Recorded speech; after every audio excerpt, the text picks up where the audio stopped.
In the last episode, we learned about the first stage of lead generation and how you can use it to make your audience aware of the problem that you can solve for them. In this episode, we'll talk about what you can do next and how you can use the next 2 stages of lead generation to turn an interested bystander into a paying customer. Is there an imbalance in your brand galaxy? A disconnect between the internal and external message of your brand? Introducing Masters of the Brandiverse, a weekly show where business leaders can find the marketing tools they need to catapult to the next level. Join co-host Nick Coleman and myself, Graham Skaggs, as we give you strategies and concepts to successfully build a powerful brand. Welcome to Masters of the Brandiverse.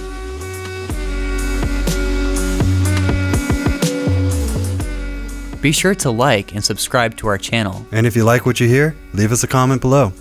Okay, so if stage 1 and 2 are, first awareness, people become aware they have a problem. Stage 2, they're becoming interested, they're looking into it a bit more.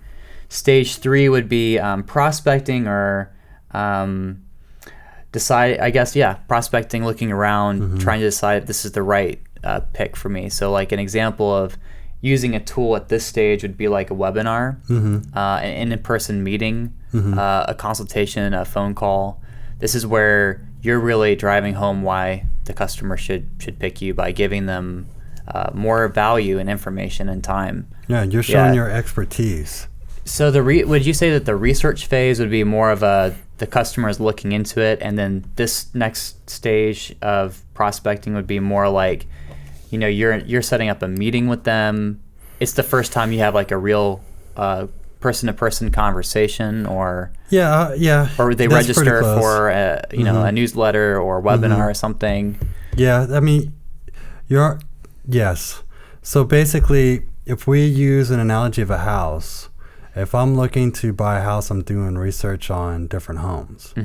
Well, once I'm now becoming serious about it, I want to then evaluate your level of expertise in it. So now I might be doing research on different agents. So it's like earlier we were referencing Mercedes.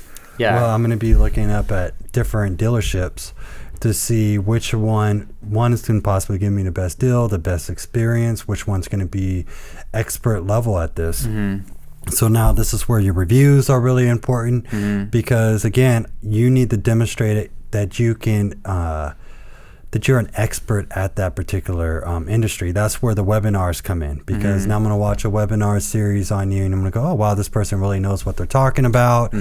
Okay, I'm now narrowing it down, and I've listened to 3 different webinars, and these are the 3 best webinars that I've seen so far. So they're just really narrowing down their choices, and they're finding the best person to do business with.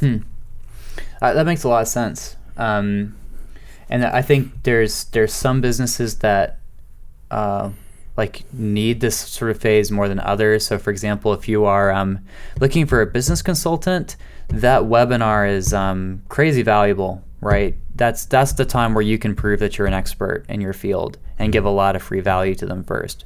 But for other brands, let's say a shoe company or an immediate purchase need, you might not need that stage as much, right? Yeah. Okay, so we've talked about 3 stages: awareness,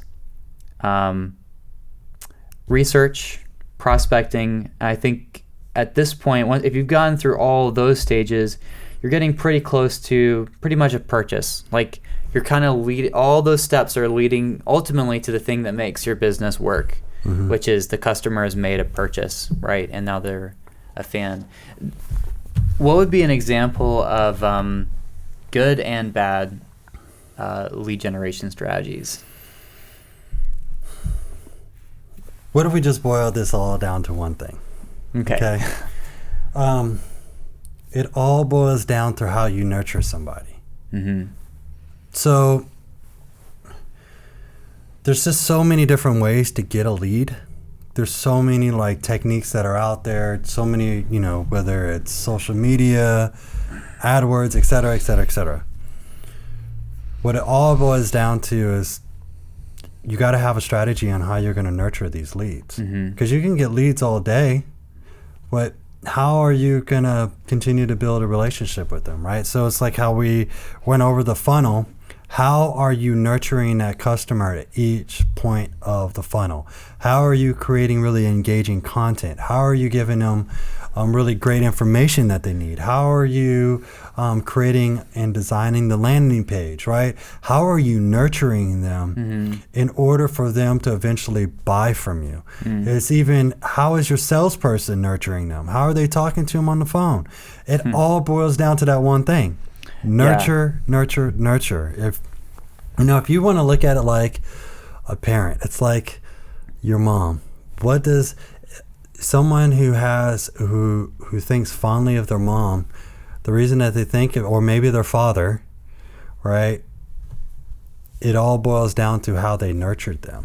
Yeah. Right? So it's like, oh, well, my father, he did a really good job of nurturing in me to have a strong work ethic. Maybe that could be the case. Yeah. Or, my mother nurtured into me how to be empathetic to other people. So because that's really the bottom line. If you're really great and have a great strategy around nurturing, your lead generation campaigns they're gonna perform really well. Yeah, and a part of like nurture is a good parent will anticipate the needs of their child before the child knows they have a need. So it's like, well, dad knew I was going to be tired when I got home, so dad did the dishes for me. Or dad knew that I worked out in the afternoon, so he had dinner waiting for me when I got home. Parents take care of their kids' needs, and I think a good brand will do the same thing. It'll know the needs of its customer better than the customer knows their own needs, and it'll entice them, take care of them, look out for them. And so it's more about thinking proactively about that kind of strategy. And it's also, like, do you care about your customers? Because if you say you really care about your customer, but you're not putting in the effort to create powerful lead generation, do you really? Like, you're going to be thinking about that more proactively, and providing information that they want. Not what you think they want, but genuinely something they want. I think this might be weird to say, but I never really thought of marketing as a generous thing or as an admirable thing. But Seth Godin and other marketers have made me really reevaluate my thoughts about business and marketing, and now I really do believe that it's human beings who care about other human beings who really succeed in marketing. I think you have to genuinely like people to do this job and do it well. I agree with that. Yeah. It's the softer side of what we do, but I think it's a very relevant part. Because if you're really in it deep down just for the money, I mean, even if you're in it for the money, you're going to have to put the customer first to make a sale. But really, like, if you're going to like put your heart and soul into this and want to do the research and want to get to know people, you have to want to like people and understand them and understand the way they're working and the way they're wired and the needs they have. Like what keeps you up at night? What do you need to help you sleep better? Like those are questions that marketers have to answer so that we know how we can give you a Mercedes that'll make you feel cool. Or younger, if you're older, you feel old. We want to give you something that'll make you feel like revitalized and that you're in touch with your spirit. So we make this beautiful product for you, So every time you're in your car, you feel like reconnected with yourself, It's like that moment of solitude, So yeah, I like that. Yeah. Yeah, that's good.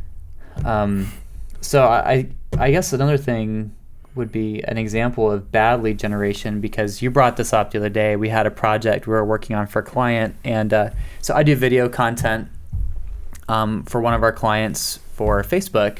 So we had created a Facebook ad, and every so often Nick will have me come into his office to just look at how our ads are performing.